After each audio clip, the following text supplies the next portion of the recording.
Hello students, welcome to Janu maths. So இன்றைக்கி வந்து என்ன பார்க்க போனால் 10ஆம் வகுப்பு கணிதம் எடுத்துக்காட்டு 3.14 தான் பார்க்க போகிறோம். கீழ்கண்ட கோவைகளுக்கு விளக்கப்பட்ட மதிப்புகள் இருப்பின் அவற்றை காண்கன்னு கேட்டிருக்காங்க. ஸோ இது வந்து இம்பார்ட்டன்ட் கொஸ்டின்ஸு, நிறைய டைம் பப்ளிக்கிலே கேட்ட கொஸ்டின்ஸ். இதில் இருக்கிற ஃபஸ்ட் பாயிண்ட்டும் செகண்ட் பாயிண்ட்டும் இந்த எடுத்துக்காட்டு சம்மு. மதிப்புகள் இருப்பின் அவற்றை காணுங்க. நம்மளுக்கு என்ன கான்செப்ட்னா கீழே இருக்க வேல்யூ மட்டும் ஓகேங்களா, பகுதியில் இருக்கிற வேல்யூ மட்டும் 0ன்னு வர மாதிரி காட்டினா இது வந்து விளக்கப்பட்ட மதிப்புக்கு அதோட ஆன்சர் ஆகும். சரிங்களா? ஸோ இப்போ தீர்வில் என்ன கண்டுபிடிக்க போகிறோன்னா எக்ஸ் ப்ளஸ் 10/8xன்னு இருக்குது. நம்மளுக்கு பகுதி தான் முக்கியமானது ஓகேங்களா, தொகுதியை விட. அப்போ இதில் என்ன இருக்குன்னா 8xை மட்டும் எடுத்துக்குவாங்க. 8x எடுத்துக்கிட்டோம் அப்படின்னா 8x = 0க்கு ஈக்குவல் பண்ணணும் ஓகேங்களா. இப்போ 0க்கு ஈக்குவல் பண்ணால் 8x = 0 ஓகேங்களா. இப்போ எக்ஸு தான் வேணும். எக்ஸ் அப்படி வச்சுட்டு 8ன்றது பெருக்கல் இருக்குது, ஈக்குவல் கன்வெர்ட் பண்ணால் வகுத்தலில் மாறிடும். அப்போ எனிதிங் வந்து 0 ஆகிடும். அப்போ 0என்றது ஆன்சர் கிடைக்கும். நம்மளுக்கு வந்து விளக்கப்பட்ட மதிப்புனா ஆன்சர் வந்து 0 கிடைக்கணும். டிவைடில் இருக்கிற வேல்யூ 0 கிடச்சிச்சு அப்படின்னா தொகுதியில் இருக்கிற தொகுதியோட பெருக்கும் போது நம்மளுக்கு ஆன்சரே 0 கிடைக்கும் ஓகேங்களா.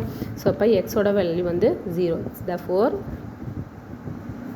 விளக்கப்பட்ட மதிப்பு ஓகேங்களா என்னது 0 மட்டும்தான் ஓகேங்களா. நம்மளுக்கு தொகுதியை விட பகுதி வேல்யூ மட்டும் தெரிஞ்சால் போதும். அது மட்டும் நம்ம 0 ஆக்கிட்டோம் அப்படின்னா, இல்லை 0 ஆக்கக்கூடிய நம்பரை கண்டுபிடிச்சிட்டோம்னா அதுதான் விளக்கப்பட்ட மதிப்பு ஓகேங்களா. இதில் இருக்கிற செகண்ட் பாயிண்ட் வந்து வெரி வெரி இம்பார்ட்டன்ஸ். நிறைய எக்ஸாமில் கேட்ட repeated questions. 7p + 2/8p² + 13p + 15 ஓகேங்களா, +15. மேலே இருக்கிற தொகுதியில் இருக்கிறத விட்டுருங்க. ஸோ நம்மளுக்கு பகுதி தான் மெயின். பகுதியில் இருக்கிறது மட்டும்தான் 0 ஆக்கணும் ஓகேங்களா. இப்போ 7p + 2 அப்படியே வச்சுருக்கேன். ஏன்னா பகுதியில் இருக்கிறது 0 ஆக்கினா மேலே இருக்கிறதும் ஆட்டோமேட்டிக்காக அது வந்து 0 ஆகிடும். அப்போ 8p² + 13p + 5 ஓகேங்களா. ஸோ அப்போ இதில் வந்து என்ன இருக்குன்னா எல்லாமே p² p time constant number இருக்குது, ஒரு ஈக்குவேஷனாக இருக்குது ஓகேங்களா. 7p + 2 இது காரணிப்படுத்தி இருக்கணும். ஸோ பிக்கு முன்னாடி கண்டிப்பாக நம்பர் இல்லை அப்படின்னா லாஸ்ட் நம்பர் வந்து பெருக்கும் போது கிடைக்கணும்னு நினைப்போம். சப்போஸ் பிக்கு முன்னாடி நம்பர் இருந்துச்சு அப்படின்னா அதை லாஸ்ட் நம்பரோட பெருக்கிக்கணும். பெருக்கும் போது என்னாகும் 8×5 = 40. பெருக்கிட்டு நடுவில் இருக்கிற நம்பர் கிடைக்கணும். நம்மளுக்கு என்ன கிடைக்கணும் 13 கிடைக்கணும். அதே 8×5 = 40 போடுங்க. ஸோ இப்போ 8×5 = 40, 8யும் 5 கூட்டினா 13 ஓகேங்களா.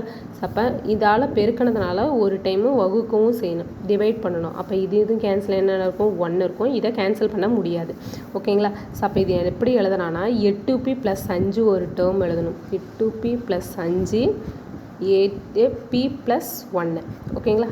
p + 1 ஏன்னா இது கேன்சல் ஆகிடுச்சு. டிவைடில் p 1 தான் இருக்கும். அப்போ 1pக்கு பதிலாக p மட்டும் போட்டால் போதும் +1. ஸோ அந்த 8pயும் p + 1ஐயும் நம்ம 0க்கு ஈக்குவல் பண்ணோம்.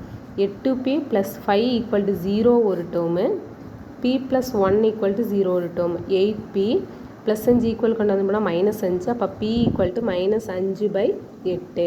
ஏன்னா 8ன்றது வகுத்தலில் போயிடும். இப்போ p = -1 ஓகேங்களா. therefore விளக்கப்பட்ட